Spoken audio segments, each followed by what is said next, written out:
Hi Jay, 4 wins on the spin, a terrific afternoon for your side. Really good. Me and Jim were chatting in the office there, and fully deserved. I know sometimes I'll come out, and I pay respect to the opposition, but I thought today we were by far the best side out there.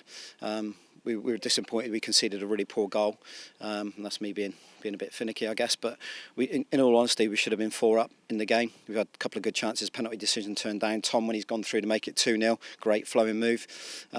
But the goals aside from that were terrific as well. So, no, listen, a real front foot, strong performance from my boys. You draw comparisons to last week. Obviously, the scoring pattern went the same. And again, Concord's going against a run of play. But unlike in previous games earlier this season, where from there the opposition have gone on to win the game, you're fighting back straight away. Yeah, we have good reactions at the moment. We don't, games. We don't want goals to affect games, they do. But the lads have got the right mindset at the moment to put the foot on the gas again. We're breaking it down into spells, the game at the moment, when to press, when not to press. The shape and the system looks good with the players we've got. And in that, you've got some really exciting individual performances as well. So it's full of energy at the moment. And confidence gives you that. When you're a bit low on energy, on confidence, your energy drops away a little bit at times. But listen, 4 wins in a row. We're not going to get too carried away with things, but that's it's a great little run, as I said, back at Dulwich.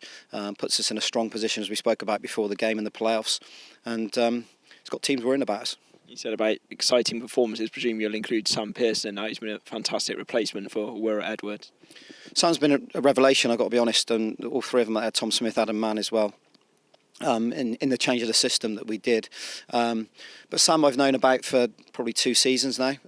In all honesty, I thought we'd probably be post-Christmas when we took him in. I've watched him a lot in the 23s and 18s at Bristol City. Obviously, Brian Tinnion's key in that for us, keeps sending me some clips from his games. And he hasn't actually played a lot of 23s football at Bristol City.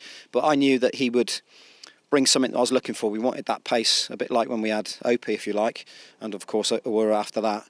We were missing that in the team, and he's got some real technical ability to add to it. His assists are great. His goal last week was a very well taken goal, and he's got a work ethic. So if you've got all that combination in a young player, somebody I think's got a really bright future. Defensively, you've got some players who are yet to taste defeat here. Dan Barry's got 4 wins out of 4. I know some of their loans are expiring soon. Any plans to extend? Yeah, we've extended Dan to end of January, extended Ollie to the end of January, extended Noah to the end of January. Sam Pearson's here for the season, so these are committed loans. What we had to do originally with it was just get a feel for it. If we felt they were right for us and they were right, they felt as if they were happy here. You've got to build some trust with teams, because Colchester, with no due respect, they knew about me, but they didn't really know too much about the football club. And they come and watch the boys every week, so they trust in us. They love what's going on with Bath City with the players at the moment. And that's key. That's key. We've spoken about that before. It's key within our squad and our team. And I don't just pull them from anywhere. I do my research on them and make sure we get the right ones. And all of them out there at the moment, all of the loans are buying into it alongside, don't forget, the players who are contracted to Bath City Football Club as well. It's a joy to watch them. I thought some of the stuff, first 20 minutes, was just incredible to watch. Honestly, some of the attacking patterns and the waves, speed and pace and ball speed was incredible to watch. And that was why we were a little bit disappointed we didn't go in more than one. And you brought Ryan Clark back in as the only change today. He had a few tricky deliveries to deal with and a fine save as well near the end. He said that's the best save he's ever made. It was Banks S, wasn't it? So no, listen, he saw it late and he's got to go down really, really low to his left to save it. And now listen, Harvey's done ever so well last week. We know all about that. He'll take from that experience playing in the first team. But Ryan's our number 1 at the moment, and he comes and takes crosses. He's very, very confident at doing that. He's a dominant presence. He's got lots of experience in behind that back 3 and 5, if you like. And it was good to have him back. So no, it all bodes well for Havant away next week. We've got a bit of work to do before we do that. We've got a game down at obviously Taunton on Wednesday in the Somerset Premier Cup as well.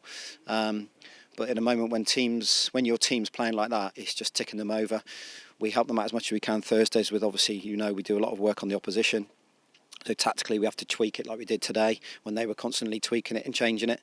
But the boys are really buying into everything we're doing, and it's down to them. It's down to the players. They're the ones who have to carry out all the work on the pitch. And at the moment we look a good side.